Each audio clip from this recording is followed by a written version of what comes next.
Muy buenas tardes, ciudadanas, ciudadanos. Bienvenidos a un conversatorio más de Eje Sindical Constituyente, un espacio que va a permitirnos dialogar, reflexionar, debatir con nuestras candidatas.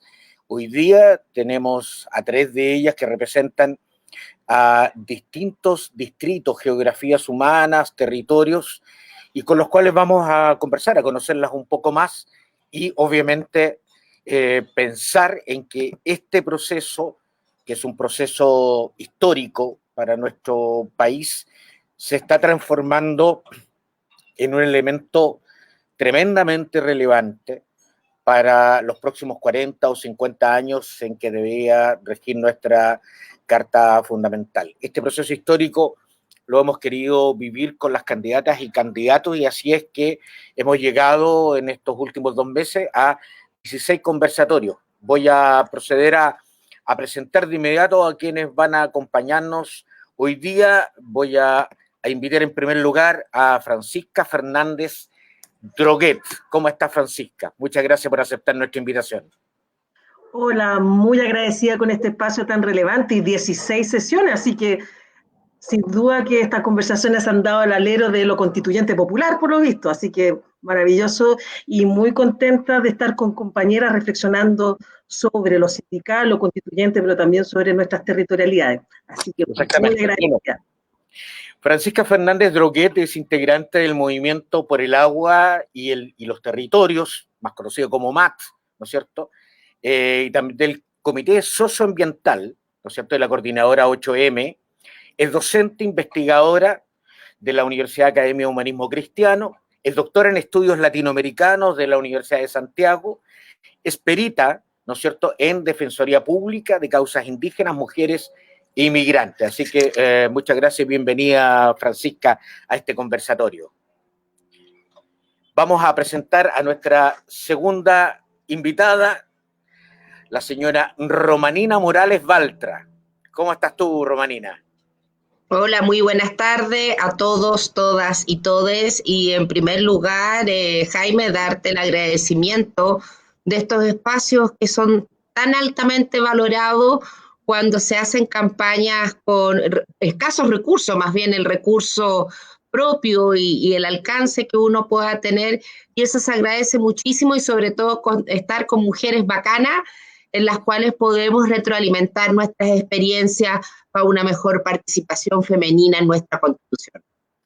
Bueno, Romanina Morales Baltra es abogada, experta en seguridad social, docente de Historia del Derecho en la Universidad Diego Portales. Así que muchas gracias, Romanina, por acompañarnos. Y finalmente, ¿no es cierto?, vamos a invitar a Natividad, y ojalá se saque ese avatar y la podamos ver para poder conversar con ella. ¿Estás por ahí, Natividad?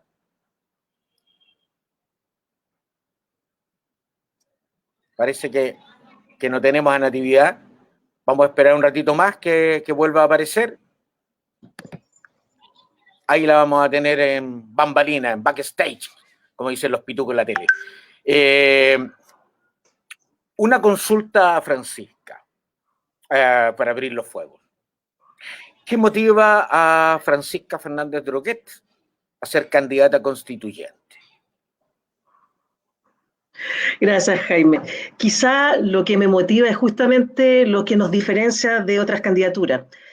Proyectos colectivos, comunitarios. O sea, soy parte, bueno, tú mismo lo dijiste, del Movimiento por el Agua y los Territorios, de la Coordinadora Feminista 8 de marzo, y de una cooperativa de abastecimiento popular, La Cacerola en Ñuñoa.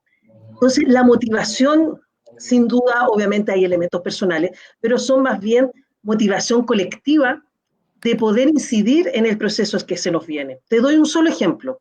El Movimiento por el Agua nos creamos hace alrededor de 9 años, al alero de un encuentro en Aguante la Vida, donde habíamos un centenar de organizaciones de conflictos socioambientales, donde tomamos en común una principal bandera de lucha, la desprivatización del agua en Chile. Chile es el único país en el mundo donde el agua se puede comprar, vender, arrendar y hasta hipotecar.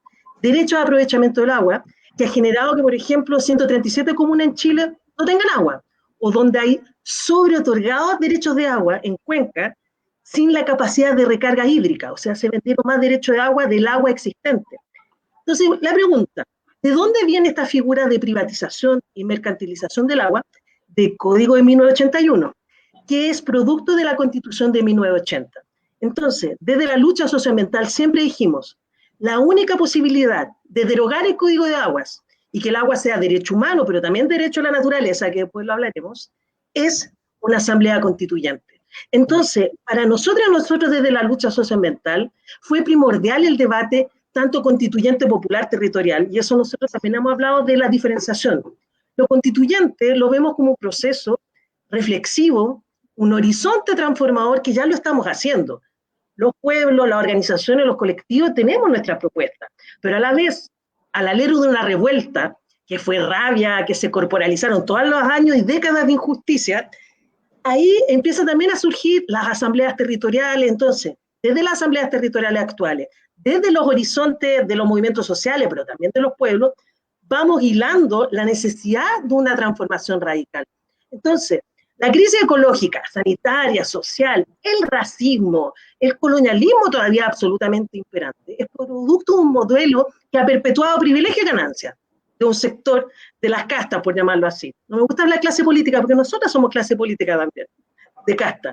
Entonces, ¿qué decimos? Tenemos que incidir, tenemos que desbordar, a sabiendas que no era lo que queríamos. Queríamos una asamblea constituyente plurinacional, feminista y socioambiental.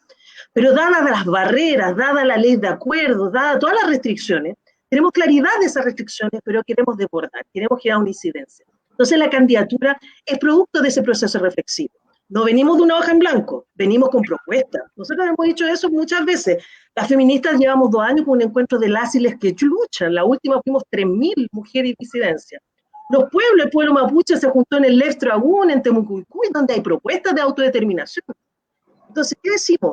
Tenemos que entretejer esas propuestas, tenemos que reflexionar al alero de los territorios, las vecindades, y con eso construir procesos de transformación. Entonces, creo que la diferencia clara que tenemos, por ejemplo, con otras candidaturas que están más al alero de quizás de partidos políticos, no estoy diciendo que no sean proyectos colectivos, pero acá hay un proyecto más bien que está situado en las décadas de exclusión, en las décadas de opresión, y además, si muchos partidos no lograron los cambios, este es el tiempo de los pueblos. Yo creo que también eso es como notorio y es lo que nos va a dejar como mensaje la revuelta. De todas formas, organizado, no organizado, en la calle, en los campos, en las distintas formas. Pero creo que eso es lo potente de los movimientos sociales y por lo menos de lo que recojo la experiencia de nuestra lista. Un programa que es creado con la discusión de NOMA FP, la Comunidad Feminista, la Red de Actrices Chile, la Defensoría de Trabajadores y de Trabajadores, Territorio Constituyente. O sea, tenemos distintas figuras, las brigadas de salud y Movimiento del Agua, haciendo un programa desde nuestras reflexiones y además viendo cómo asegurar metodológicamente la participación de quienes no van a estar. O sea, también hay un momento pedagógico que hoy es primordial. Entonces, bueno, fue una respuesta un tanto larga, pero tiene que darse así para dar cuenta justamente de por qué presentar una candidatura, que lo veo más en clave de un proceso colectivo. Eso. Correcto. Romanina, bueno, preguntarte por qué desde la acción política, pensada en el buen sentido y en el buen concepto de la política, esa política cotidiana, ciudadana, hasta doméstica, ¿no es cierto? Tú tienes una herencia grande. Tu madre, digamos, fue históricamente muy importante en el movimiento político, no solo político en general, sino que también desde el mundo de las mujeres. Era una época en que el espacio era bastante estrecho, por llamarle elegantemente, ¿no es cierto? Entonces, ¿qué hace que te remotives? Porque además me imagino que el exilio y otras experiencias también fueron motivando este cauce ciudadano, ¿no es cierto?, de querer estar ahí donde las papas queman. ¿Qué motiva en ti entonces, Romanina? Mira, este es un proceso largo. Recordemos que en el gobierno de la presidenta Michelle Bachelet II hubo un proceso constituyente. Acuérdense que estuvieron los cabildos, que estuvimos conversando, que hicimos planificación, hicimos levantamiento de ideas, y que lamentablemente los tiempos no dieron para hacer en definitiva terminar este proyecto en algo más concreto. Y después de eso, obviamente, termina el gobierno de la presidenta Bachelet, viene la derecha y con ello viene un retroceso político, jurídico, social enorme, y viene el estallido social, que el estallido social es el resultado del descontento que tiene la ciudadanía, y no quiero hablar de ciudadanía porque estaría dejando fuera a los migrantes, ¿eh? Y para mí los migrantes es un tema muy importante de acuerdo al número y cómo nos estamos dando actualmente en nuestra sociedad. Yo diría un descontento de la población, un descontento en las desigualdades, un descontento en las oportunidades, un descontento con el medio ambiente, cómo se maltrata, el descontento del uso de las aguas, y todo este descontento fue una licuadora, que digo yo, y esta licuadora en un momento reventó. Y reventó porque tenía que reventar en algún minuto determinado, porque la sociedad no lo daba para más. Y siguiendo con esta lógica, después viene el tema de la pandemia. Una pandemia mal manejada, una pandemia que tuvimos sin trazabilidad, una pandemia que tuvimos muchos muertos, una pandemia en que todos tuvimos miedo, una pandemia no sabíamos cómo reaccionar. Y cuando viene después de este tiempo que la derecha entrega la Constitución de Pinochet y se abre esta oportunidad de hacer un plebiscito, ¿cómo no estar presente en la historia de Chile en un plebiscito? Ir por el apruebo, ir convenciendo por qué la necesidad de cambiar esta Constitución espuria, una Constitución ilegítima, una Constitución patriarcal hecha entre 4 o 5 hombres, entre 4 paredes, lo cual permitió precisamente jibarizar al Estado y convertirlo en un Estado subsidiario, y en la cual se nos da esta oportunidad. El resultado del plebiscito fue la satisfacción más grande de todos nosotros, ver la concurrencia. Me hubiese gustado que fueran más personas a votar. Yo creo que el tema también de pandemia, el cuidado, los adultos mayores, se complejizó, fue un poco más complejo. Pero no obstante lo anterior, el resultado fue maravilloso. Entonces, en estos minutos, cuando uno dice cuál es el rol que uno puede cumplir en la sociedad con un proyecto común, como dice Francisca, y comparto plenamente con ella, todo es política, ¿sí? Hasta ponernos de acuerdo qué vamos a hacer, si poroto, cazuela, es una negociación, es política, es hablar y llegar a un acuerdo. ¿Quién bota la basura? ¿Quién riega hoy? Todo eso es política, en definitiva, de buscar siempre el bien común, y el bien común para satisfacer las necesidades. Y en este contexto, conversando con las bases, yo soy militante socialista, militante activa, desde las bases partió la necesidad de que tuviésemos en el distrito una representante del distrito. Y haciendo un análisis, soy del distrito 12, milito, y toda mi vida política, jurídica, social y cultural he estado en la Florida, y vivo en los límites entre la Florida y Puente Alto. Entonces soy del distrito 12, conozco muy bien el territorio y he tenido mucho trabajo territorial, sobre todo en el rol de la defensa de las personas que fueron detenidas en el estallido social, a través de la brigada de abogados y abogadas socialistas que nos pusimos a disposición de protegerlo en la justicia y darle una verdadera protección jurídica, en definitiva. Y yo creo que este proceso constituyente, como dice aquí Francisca Figueroa en el chat, la presidenta los adelantó. Ella nos dio ese impulso, la presidenta, en su momento, de que era necesario conversar, escuchar, no hacer una constitución desde el buró, de la burocracia, desde el escritorio. No saber escuchar. Yo creo que eso nos hace falta, y las personas tienen necesidad de ser escuchadas. Eso, Jaime. Fantástico. Natividad, ¿nos escuchas bien? Tienes que abrir tu micrófono, Natividad. ¿Nos escuchas bien? ¿Natividad? No, parece que está con algunos problemas de conexión. Aquí en este aspecto, ¿cuál es la percepción de ustedes respecto a cuáles serían los temas fundamentales que sí o sí, Francisca Romanina, debieran estar en la nueva Constitución que ojalá podamos construir entre todas y todos?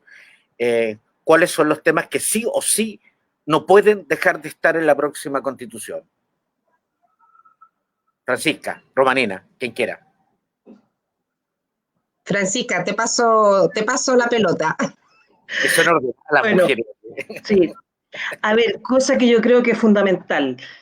Para mí hay 3 debates que son esenciales el día 1.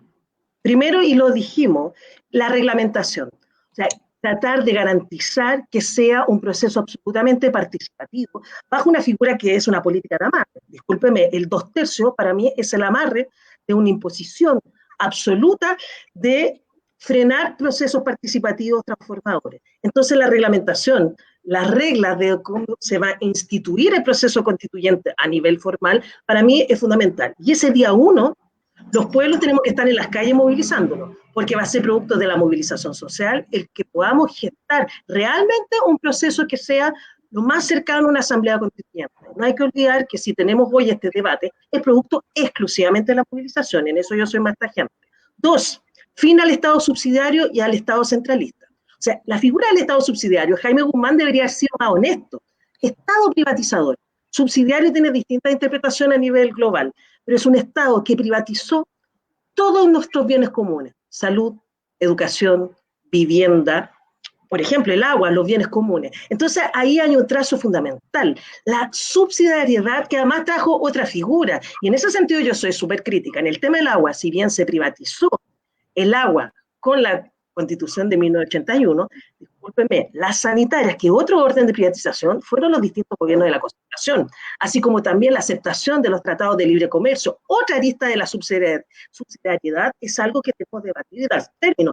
No puede ser que estemos a la puerta de un TPP-11 que va a venir a perpetuar justamente la precarización, el extractivismo en los territorios. Entonces es súper complejo, son temas a debatir y que van a generar tensiones y contradicciones sin duda, pero el TPP, bueno, entonces bajo este alero y la descentralización, pensar justamente cómo gestar una suerte de sistema federativo desde que la administración financiera, la administración política, la toma de decisiones. No puede ser que haya un desastre natural en un territorio y la ONEMI de manera central tenga que generar los dictámenes. O sea, eso es el centralismo puro. Lo mismo en educación, salud, vivienda, ya lo hemos vivido, quienes hemos vivido y habitamos en otras zonas que no sean Santiago, o que hemos vivido en otros espacios. Y finalmente, con un poco la propuesta desde justamente este enlazado de movimientos sociales, uno es la plurinacionalidad. Somos un país fuertemente colonial y racista, donde lo plurinacional, nosotras y nosotros lo pensamos como definición de país, y plurinacionalidad es la articulación del pueblo originario, afro, que quedó excluido del proceso de escaño reservado, migrante, la ley migratoria más horrorosa que criminaliza la migración, sectores populares y urbanos. ¿Cómo pensamos la política? Yo trabajo en la Defensoría Penal Pública, el pluralismo jurídico. ¿Cómo pensar que los pueblos tenemos distintos sistemas normativos? Y necesitamos pensar la justicia en esa clave. Segundo, feminista, que no es lo mismo que paridad. Paridad es un sentido común, pero una mirada feminista es contra la violencia patriarcal y justamente la invisibilización y la negación histórica de las mujeres. Por ejemplo, dentro de un programa feminista, el reconocimiento de las políticas de los cuidados de las mujeres. Por ejemplo, en el ámbito del trabajo. Además del derecho a huelga, que es de los pueblos, también un sueldo digno, que eso es muy importante, e igualitario. O sea, esos son elementos. O sea, ahí hay un horizonte feminista que es para abordarlo todo, pero en la dimensión del trabajo lo podemos ver con claridad. Reconocimiento del sistema de los cuidados. Y finalmente, ecoconstituyente, nosotros hablamos de consagrar la naturaleza como sujeta de derecho, y no como capítulo, sino como parte estructural de, por ejemplo, Chile es un país plurinacional, plurilingüístico e intercultural, donde el Estado garantizará los derechos humanos individuales y colectivos y de la naturaleza. Porque necesitamos transitar hacia un momento post-extractivista, no solo proteger los ecosistemas, sino restaurarlos. Y eso es un gran desafío, porque en Quintero, Puchucaví, Mejillones, Tocopilla, ya no sirve solamente proteger, hay que restaurar territorios degradados, hay que generar reconversiones laborales, hay que repensar cómo producir en la cadena productiva completa desde economías territoriales. Entonces esos son temas, el Estado y estos 3 ejes que es un poco la propuesta, pero el día 1, el reglamento. A tu juicio, Romanina, ¿se hizo lo que se hizo en estos 30 años en la medida de lo posible? ¿Cuál fue la deuda de esos 30 años? Sí, por supuesto, sí, uno también tiene que hacerse parte y también hacerse responsable y también ver dónde estuvieron las dificultades para poder llevar los impulsos necesarios. Y esto tiene que ver también con un amarre constitucional, porque para modificar el sistema previsional o el sistema de seguridad social, sin duda los votos suficientes en el Parlamento no hubo los votos necesarios para poderlo hacer. Pero sin perjuicio de lo anterior, yo creo que hacernos cargo de forma, yo digo, de forma responsable y también poderlo trabajar hacia adelante, yo coincido con la Francisca en cada una de las medidas, pero yo me quedaría con 3 elementos fundamentales. Primeramente, tiene que ser un Estado social de derecho. Nuestro pacto social debe ser un Estado social de derecho. Tiene que ser también en el sentido paritario, con el lenguaje construye realidades, tiene que tener un lenguaje también de abarcar a cada uno de nosotros en su propia individualidad. Y también yo me quedaría con el tema de los derechos fundamentales, poderlos focalizar y garantizar a través de un Estado, que un Estado sea responsable de los mínimos, como el sueldo digno, como una protección al trabajo, un tema de no discriminación, el tema también trabajar en profundidad de la migración, de esto que diga la prensa, el migrante e ilegal. No, si la migración es un derecho humano, puede estar en una situación de regularización, pero no es ilegal. La migración, perdón, es un derecho humano y Chile más encima ratificó ese convenio sobre la migración de derechos humanos. Y también yo creo que el fuerte va a ser la seguridad social, que en definitiva la seguridad social es el gran paraguas, que detrás de la seguridad social está la salud, está la previsión, la protección, la maternidad, la vivienda. Este es el gran paraguas de la seguridad social. Que hoy en día, más bien, cuando uno le hace el doble clic, uno ha ido aterrizando más bien a la previsión social, que es lo que más se ha acentuado en los movimientos, como el movimiento No Más AFP, principalmente viendo de lo que se prometía en el decreto ley 3500 con el año de 1980, en el sentido que uno iba a jubilar con el 100% de lo que ganaba. Y hoy en día el resultado de la tasa de reemplazo de los hombres está llegando al 33% y la mujer un 23% de la tasa de reemplazo. Pongo un ejemplo. Si la mujer, para llevar los números redondos, si la mujer gana 1 millón de pesos, su pensión va a ser de 230.000 pesos. Si el hombre gana 1 millón de pesos, su pensión va a ser de 330.000 pesos. Y entonces cuando uno analiza esto, el adulto mayor, ¿en qué mayor gasta? En medicamentos, en salud. ¿Y cuánto cuesta un examen de orina si es que la persona tiene movilidad reducida para que vayan a hacerle un examen de orina, principalmente a las mujeres que hacen muchas infecciones urinarias en la adulta mayor? 80.000 pesos.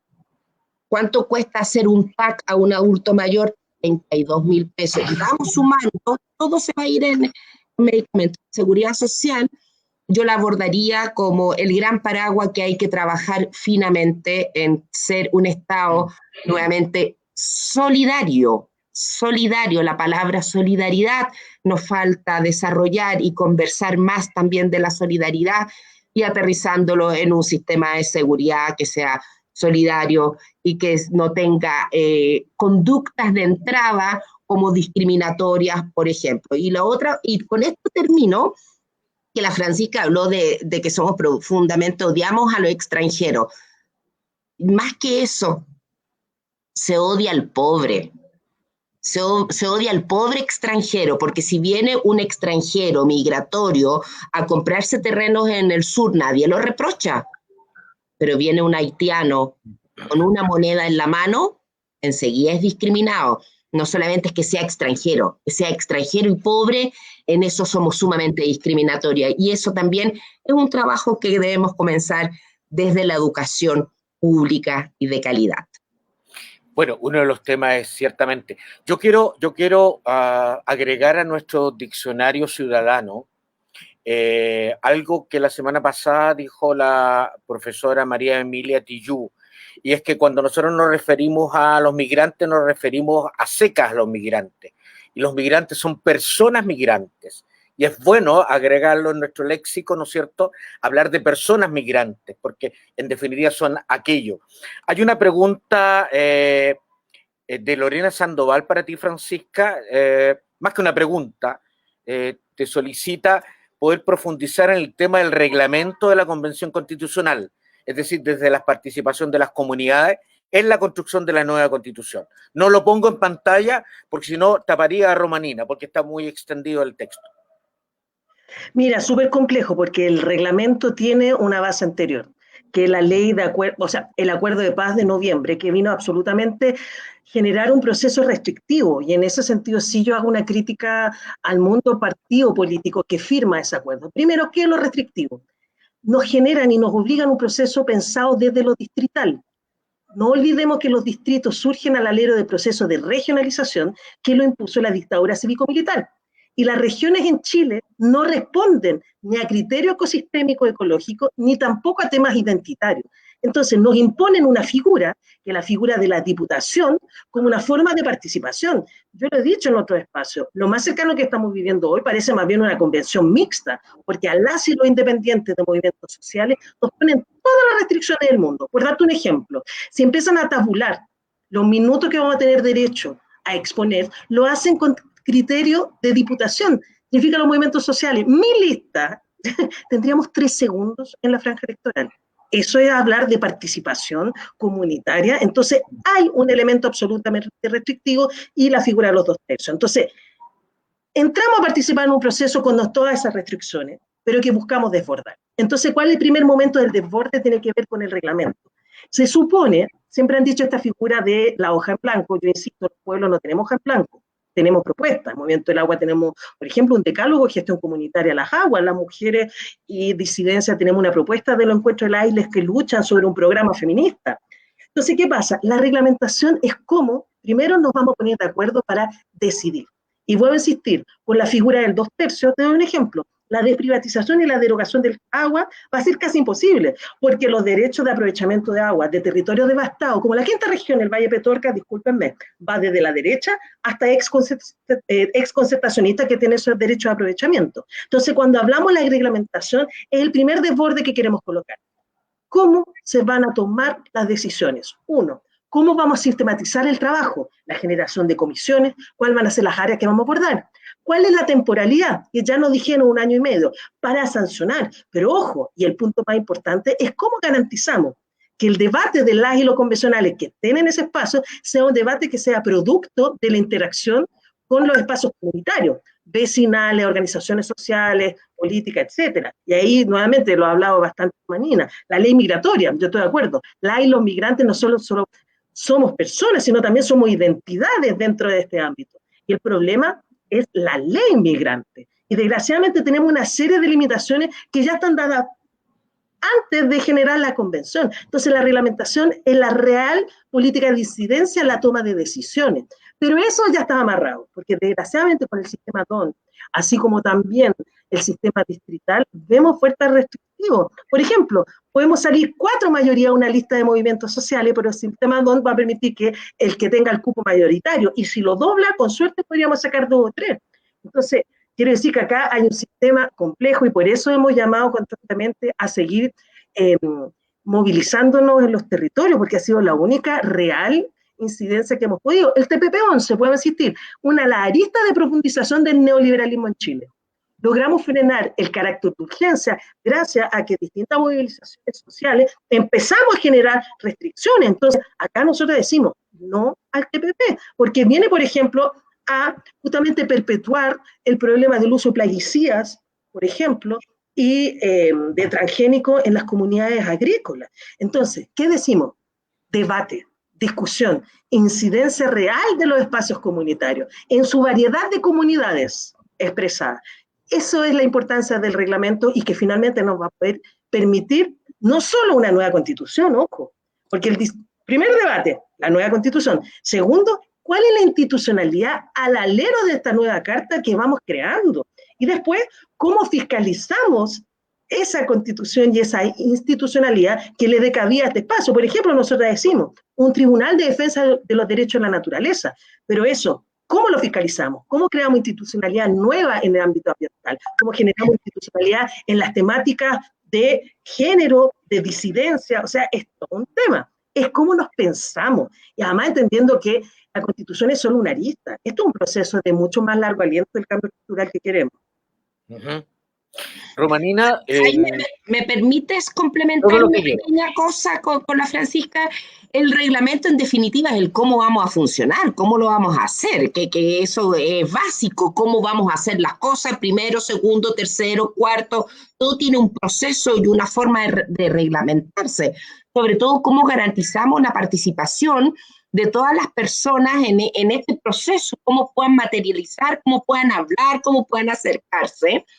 Pero mi temor mayor es cómo hoy en día vamos en las listas. Yo creo que ahí hay un gran riesgo desde el punto de vista de las elecciones y en cada conversatorio no quiero dejarlo al aire, porque resulta ser la derecha, sus apruebos, sus rechazos, sus disconformidades, sus peleas internas van en una sola lista.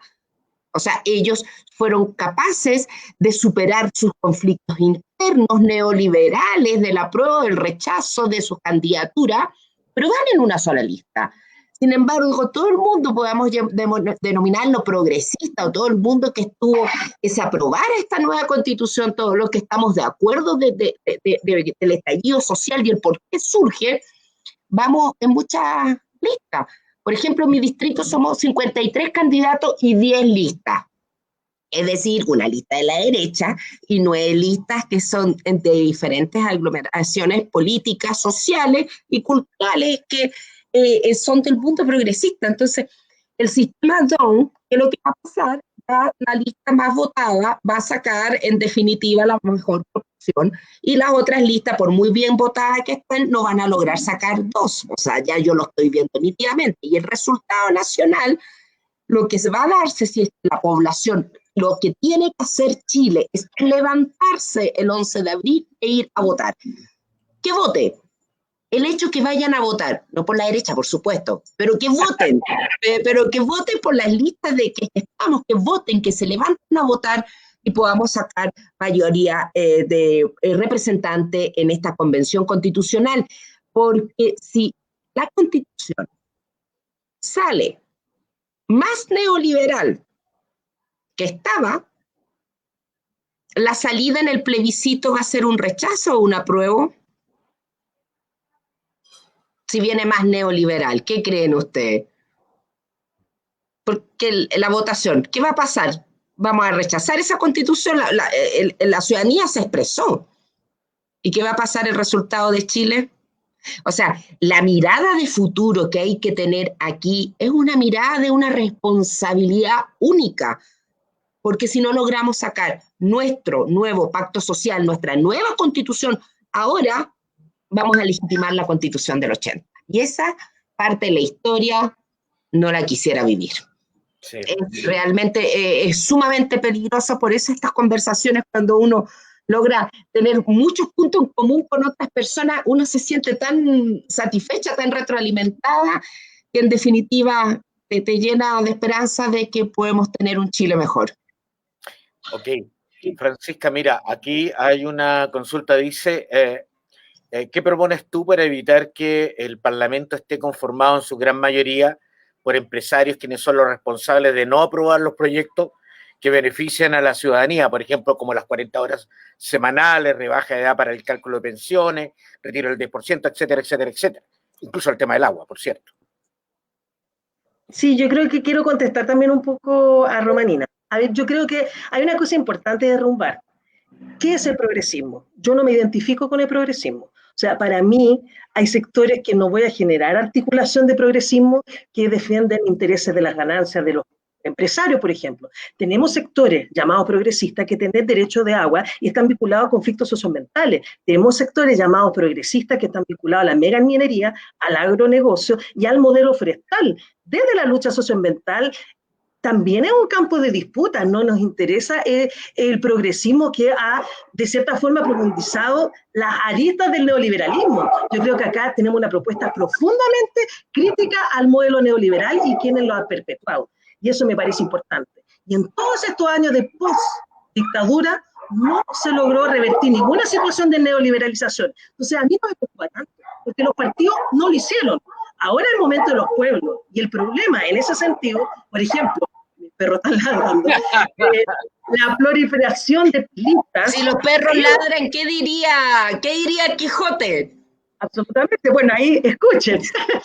Si realmente eran procesos, yo creo que los partidos políticos deberían haber dado un paso al lado, porque este es nuestro tiempo. Y ojo, obviamente si tú eres parte de una experiencia colectiva, es distinto a hacer una experiencia parapartidista poniendo la colocación de tus intereses. No puede ser ministerios, diputaciones, senaturías que salen de esa figura para ingresar a la carrera constituyente. Eso me parece absolutamente complejo. No puede ser que muchas candidaturas se sitúan como independientes cuando no lo son.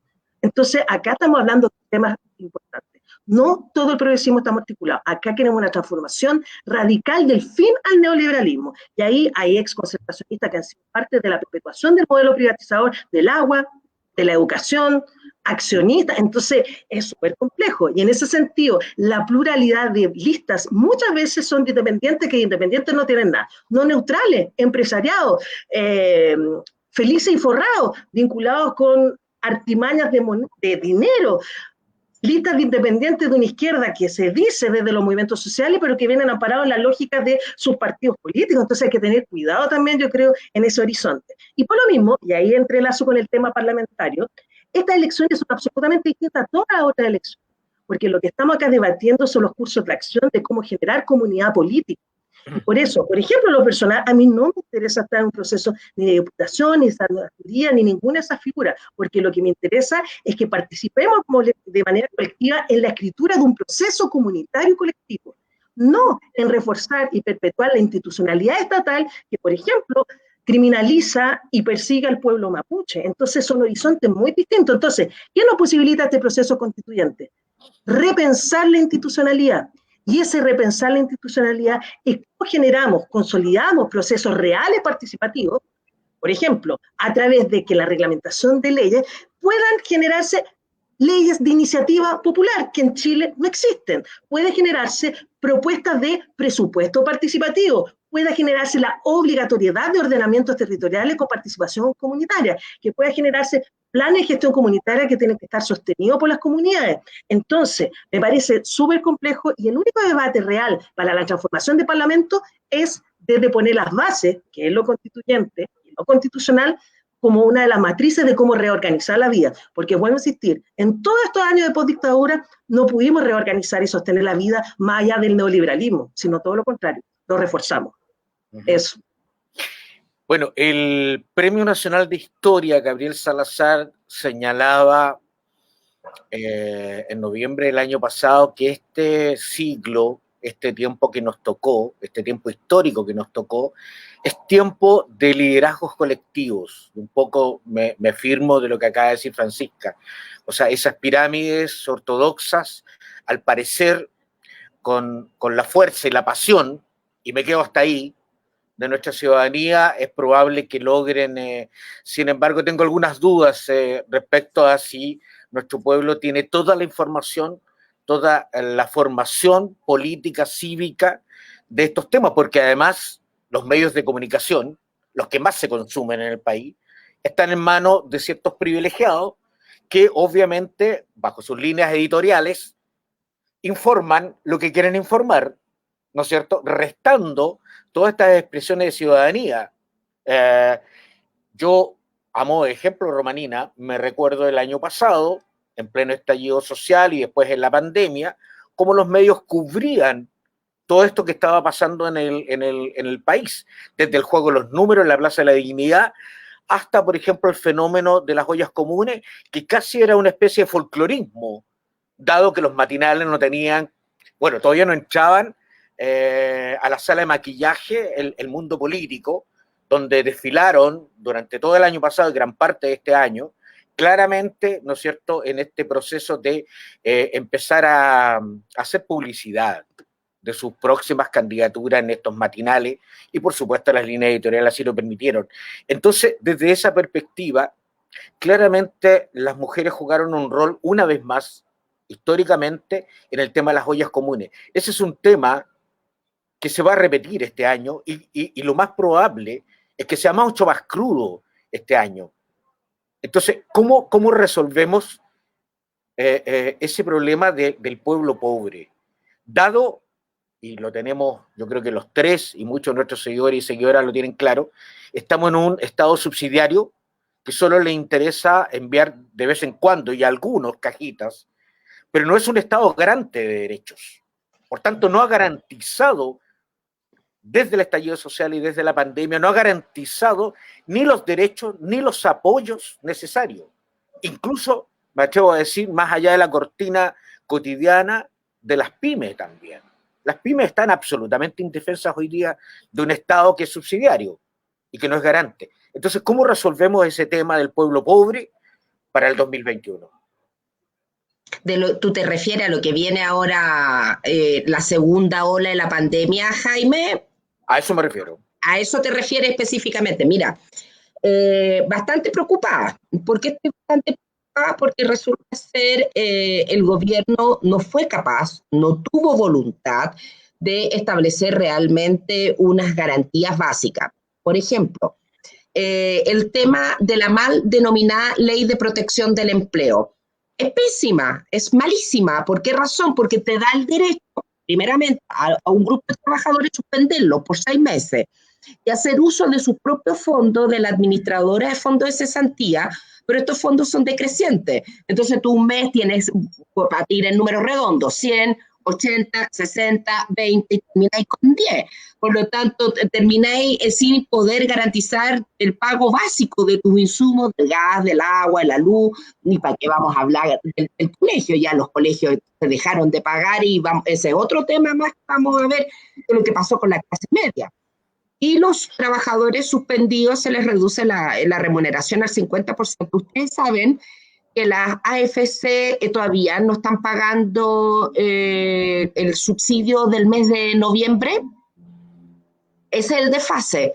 Lleva un desfase enorme, una mala administración y pago y gestión pésimo. Entonces, eso es absolutamente incomprensible y tampoco es soportable de parte de un gobierno de que se burle de esta forma. Y el descubierto de la pandemia, de lo que pasamos, cuando casi la clase media queda cesante, sin su fuente laboral, sin su trabajo, nos dimos cuenta que la clase media somos pobres y la única diferencia es que tenemos acceso a los créditos bancarios. Es la única diferencia, porque el pobre, llamemos el grupo, a mí me gusta más hablar de los grupos vulnerables, se pueden regir por un más parámetro, que igual es un parámetro que la ficha de protección social. Pero la clase media nunca tuvo hecha una ficha de protección social porque nunca tuvo la necesidad. Entonces, es la tierra de nadie, la segregación y sin garantizarnos los derechos fundamentales. Lo que viene a continuación, y si se da de nuevo que tengamos una cuarentena generalizada en la cual no podamos salir a trabajar, tengamos que seguir con teletrabajo o suspendidos a algunos trabajadores o sin poder buscar directamente nueva fuente laboral, nuevamente yo creo que el tejido social que se formó es maravilloso, por lo menos en las comunas donde que represento, en el Distrito 12, que hemos estado trabajando, las ollas comunes, la solidaridad de hacer alimentos, de la distribución, de los medicamentos, de poder dar soporte, pero la comunidad, pero no corresponde, la comunidad nace de la solidaridad, del ímpetu de proteger yo al otro.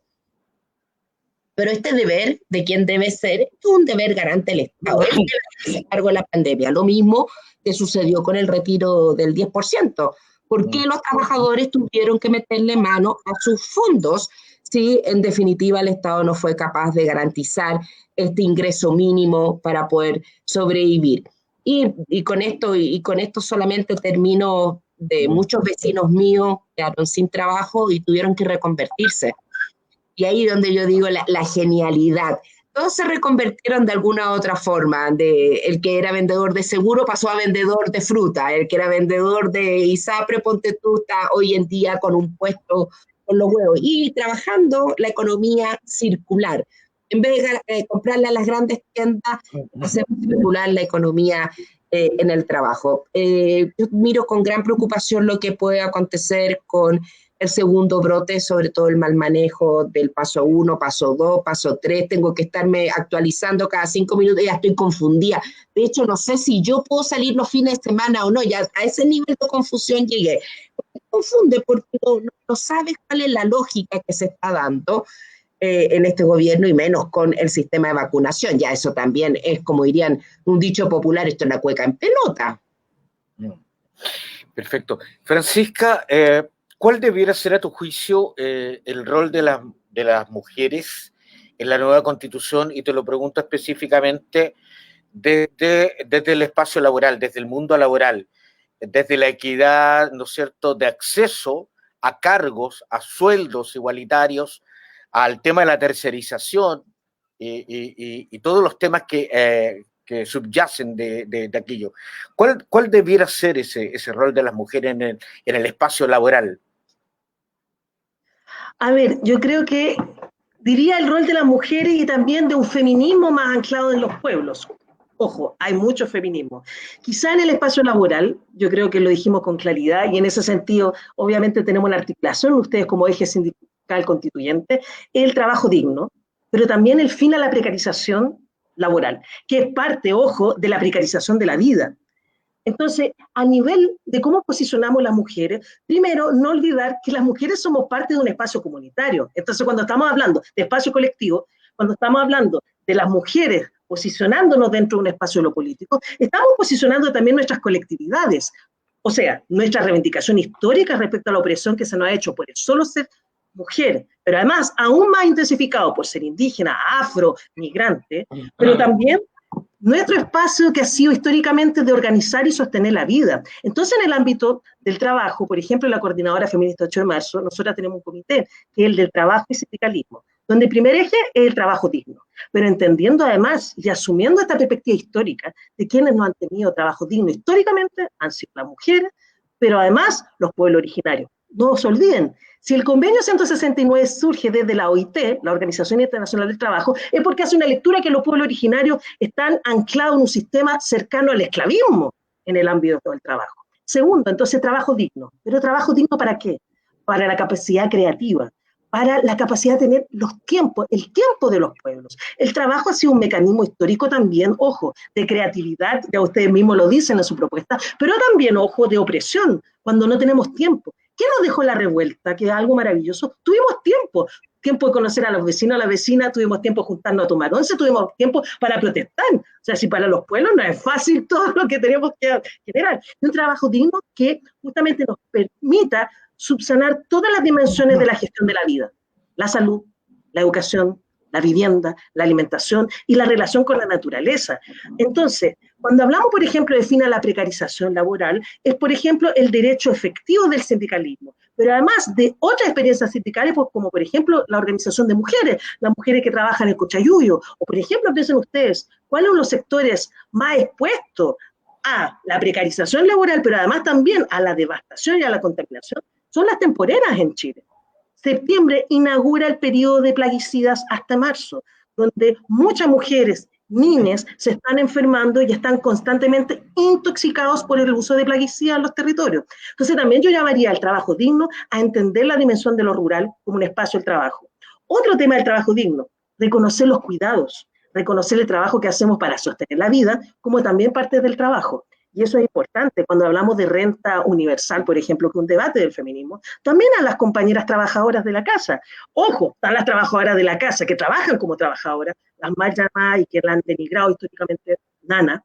Están las trabajadoras del aseo, pero también las trabajadoras en tanto que en nuestra dimensión privada también seguimos trabajando. Estamos en la producción del trabajo y llegamos a nuestras casas y seguimos trabajando mayoritariamente las mujeres. Porque si ustedes ven las estadísticas, dicen, nosotras en todas las dimensiones seguimos trabajando. No estamos diciendo, o sea, decimos compartir el espacio del cuidado, pero también reconocer ese espacio de los cuidados. Por eso parte del trabajo digno y fin a la precarización, el reconocimiento de un sistema plurinacional de los cuidados, entendiendo que además hay diferenciaciones culturales. El derecho a la huelga como algo transversal, pero también como una recuperación de una figura histórica de movilización. Y vuelvo a insistir en esta dimensión de lo rural. Además, postnatal, un postnatal, por favor, postnatal de emergencia, o sea, no sitúa la precarización de la maternidad. Y donde lo que estamos diciendo acá es, por ejemplo, la corresponsabilidad, aunque me gusta más hablar de responsabilidad comunitaria, porque las personas somos responsables comunitariamente de nuestro espacio organizativo. Entonces, acá estamos hablando de medidas reales de protección de una maternidad, y no esa maternidad impuesta, ojo, de las maternidades que hemos decidido los pueblos tener. Entonces, ahí hay un ámbito fundamental. Y por último, y esto desde lo socioambiental, tenemos que tener un debate sobre la descolonización del trabajo. Desgraciadamente, todavía pensamos el lugar del trabajo vinculado a la explotación de la naturaleza. Entendemos que es complejo, pero el sindicalismo tiene que dar un debate respecto a la megaminería, por ejemplo. La explotación del litio en las comunidades, en los salares de Licarantay, están devastando el territorio. Entonces tenemos que hablar de la cadena productiva en su gran dimensión y volver a lo que nosotras llamamos las economías territoriales, para terminar con estas cadenas productivas extensivas. Reconocer la autodeterminación de los pueblos, la otra forma de relacionarse con la naturaleza, de producir, de gestionar tu propio entorno. Entonces, ahí hay un tema importante de la dimensión del trabajo, que podríamos decir, trabajo, seguridad social en su múltiple dimensión y obviamente la dimensión organizativa, que es el sindicalismo. Ahí yo creo que hay una triada importante en la dimensión de lo laboral. Sí, Romanina, a propósito... Jaime, espérate un segundito. Es que resulta ser, de acuerdo al decálogo que ustedes tienen como eje sindical constituyente, me llama la atención una cosa, de que en Chile existen dos tipos de grandes de trabajadores, que son los trabajadores que se rigen del Código del Trabajo, pero también están los trabajadores y trabajadoras que son del estatuto administrativo, donde su empleador es el Estado, y el Estado es el peor empleador que existe por varias razones, principalmente la ley del teletrabajo es solamente contemplada para el mundo privado. Todos los funcionarios públicos que por alguna razón están en situación de alguna complejidad de riesgo, están desde sus casas trabajando, que yo le denomino trabajo a distancia, no tienen las mismas garantías que tienen aunque son mínimas, son paupérrimas las del teletrabajo, pero tampoco se les garantiza el internet, no se les garantiza una silla, no se les garantiza un computador.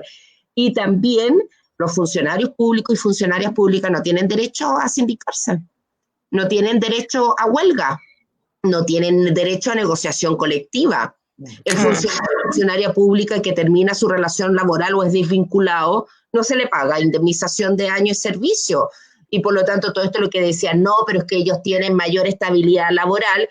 Yo creo que ahí también debiéramos igualar las condiciones de trabajo, sin importar si es el mundo privado, de un código del trabajo o el código laboral, de pensar en las leyes transversales que existen para todos los trabajadores, como por ejemplo la ley de pre- y postnatal, de efectivamente garantizar la ley de prevención del acoso laboral y acoso sexual, que también es transversal hoy en día, creo que también debiéramos abordar varias cosas más al respecto en la protección a los trabajadores y trabajadoras públicas cuyo empleador es el Estado. Así es. Francisca, ya en los últimos minutos, todas estas ideas, todos estos sueños, todas estas posibilidades que ustedes han planteado en este conversatorio, ¿cómo son posibles en la próxima Carta Magna si tenemos un Estado que en estos 30 o 40 últimos años ha sido jibarizado? Bueno, yo creo que hemos sido bastante reiterativas, pero a ver, vuelvo a insistir en el hito de este proceso eleccionario, que ojo, también quiero ser realista, no pongamos toda nuestra energía en este proceso creyendo que va a generar el cambio total, porque creo que justamente nos vamos a pegar un porrazo gigantesco, pero son los lineamientos, y en ese sentido yo reivindico este momento mucho más como un momento pedagógico que realmente el momento que podamos derrumbar todas las estructuras que queremos. Yo creo que un momento fundamental. En algún momento yo creo que tú lo dijiste con claridad respecto a justamente el tema de las movilizaciones y cómo había sectores de los pueblos que no estaban informados. Sin embargo, al alero de la revuelta, la discusión y el debate se convirtió en el eje transversal de cómo pensarnos otros mundos, leyendo el documento más aburrido del planeta, que es la Constitución, no vengamos con cosas, o sea, en un lenguaje, en un tecnicismo y además poco amigable, justamente, que nos aleja a estos procesos, pero la gente se dio ese momento del debate. Entonces, ¿cómo sostenemos un proceso de cambio? Sin duda está esta política del desborde, de incidencia de lo constituyente. en clave constitucional, pero en clave popular también. Es demasiado importante seguir sosteniendo la revuelta. En eso nosotros hemos sido enfáticos que la movilización social es la forma de organizar justamente las transformaciones. Entonces, la convención tiene que estar acompañada de procesos de movilización constante, de presión de los pueblos respecto a eso. Y vuelvo a insistir, pueblos históricamente se han movilizado así, el pueblo mapuche constantemente se moviliza al alero de su proyecto histórico de autodeterminación. Las y los compañeros y compañeros de distintas organizaciones migrantes hoy se encuentran en movilizaciones profundas respecto a los efectos devastadores que va a traer hoy en Chile. Entonces, ¿cómo generamos esto? Una política de desborde que implica incidir en lo institucional, pero sabiendo los límites, y sostener la movilización y la protesta, pero sobre todo las construcciones comunitarias. O sea, vamos a seguir el movimiento por el agua profundizando, por ejemplo, la propuesta de cómo pensar la efectividad de la gestión comunitaria. La Coordinadora Feminista 8 de marzo, ahora a principios de febrero tenemos nuestro tercer encuentro de las y les que luchan, donde está el eje sindical, está el eje niñez, está el eje antirracista de migración, está el eje socioambiental. O sea, nos estamos pensando, porque así hemos articulado y así hemos sostenido nuestros procesos de rebeldía y de construcción de resistencia, que son además construcciones propositivas. Entonces, y yo siempre termino diciendo esto, puede ser un poco contradictorio, pero no hay que olvidar que es el Estado. El Estado históricamente ha sido un instrumento de dominación y opresión hacia los pueblos. Entonces también hay que tener claridad qué rol ha cumplido históricamente la figura del Estado y cuáles son los alcances reales que vamos a tener de esa transformación del Estado. A mí me gusta mucho más pensarlo como un proceso de transición en que reivindico, me siento mucho más cercana, por ejemplo, al confederacionalismo democrático kurdo, donde ya no se piensa desde el Estado, sino desde lo federativo, que además es pluricultural, o los municipios autónomos zapatistas y el Consejo Indígena de México están haciendo un trabajo maravilloso de trabajo de autonomía, en que abordan hasta temas tan importantes como la seguridad comunitaria, de las rondas campesinas. O me gusta pensar lo que hace el Parlamento de Coscós una vez al año de cómo se piensa la autodeterminación del pueblo mapuche. Entonces, si bien hoy es desbordar la institucionalidad, es generar un Estado garante de derechos, el reconocimiento de la naturaleza y de derechos humanos, también es la transición a posibilitar y a pensar en otra forma de organizarnos. Y eso me parece fundamental. Y por eso tenemos que verlo dentro de una trayectoria histórica y que hoy uno de esos hitos históricos es la revuelta y este momento. Pero por suerte habrán muchos más. Yo no sé si le pasó a Romanina, a mí me emociona mucho pensar en mis padres o en mi abuelo. Cuando mi padre y mi madre me decían, yo nunca pensé volver a vivir esa energía o sentimiento que viví en la Unidad Popular. Entonces, emocionarme yo también de ver ese proyecto histórico, hubo un momento de verlo desde otra lectura, desde otra forma de articular resistencia, sin duda. El poder haber vivido la revuelta de verdad, creo que es algo grandioso y que nos posibilita hermanarnos además con otros pueblos que han dado esta lucha a nivel mundial, como en América, en Abya Yala. Entonces, quiero quedarme con esa energía, con todas las limitaciones, sin duda, con todas las restricciones, pero hemos vivido así y hemos sabido seguir resistiendo. Eso. Romanina, en estos minutos finales, ¿cuál sería tu invitación? El Distrito 12, perdona, ¿qué comuna involucra? La Florida, Puente Alto, La Pintana, San José de Maipo y Pirque. Perfecto. ¿Cuál sería la invitación, tu invitación, para este proceso que va a culminar el 11 de abril en una parte y obviamente después habrá otro proceso en que seguramente quienes sean los y las constituyentes, ojalá las comunidades también, así como se reunieron con las comunidades, esas comunidades puedan acompañar, por decir elegantemente, o fiscalizar de frentón si están haciendo la pega que prometieron en alguna de las y tantas reuniones, ¿no es cierto?, con esas comunidades. ¿Cuál es la invitación para el 11 de abril? ¿Qué es lo primario? Lo primero, que vayan a votar, que se levanten a votar, que sean parte de este proceso, que el día de mañana, cuando les cuenten a su familia qué hicieron el 11 de abril, me levanté y fui a votar. Yo creo que lo principal, yo hago la invitación de que tenemos que ir a votar, tenemos que seducir, tenemos que ser capaces de llegar a cada uno de los vecinos y vecinas, de poder seducir que vayan a votar el día 11 de abril. Eso es lo más importante.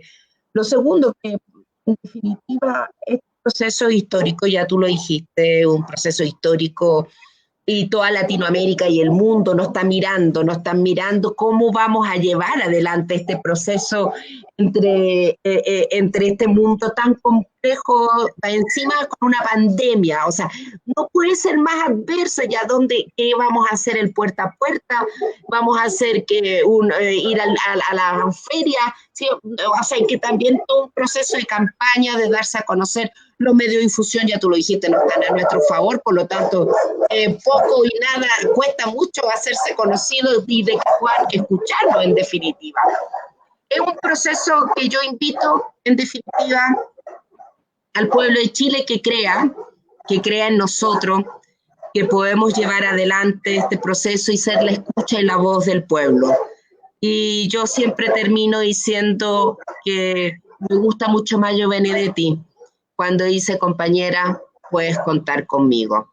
Y esa es mi invitación a todos los vecinos y vecinas del Distrito 12, a que trabajemos, independientemente de quién salga, pero que nos pongamos de quien sale, nos pongamos detrás a trabajar colaborativamente en nuestro pacto, en nuestro nuevo pacto social. Uh-huh. Y Francisca, ¿cuál es la invitación a soñar, a co-construir, a co-crear este futuro próximo?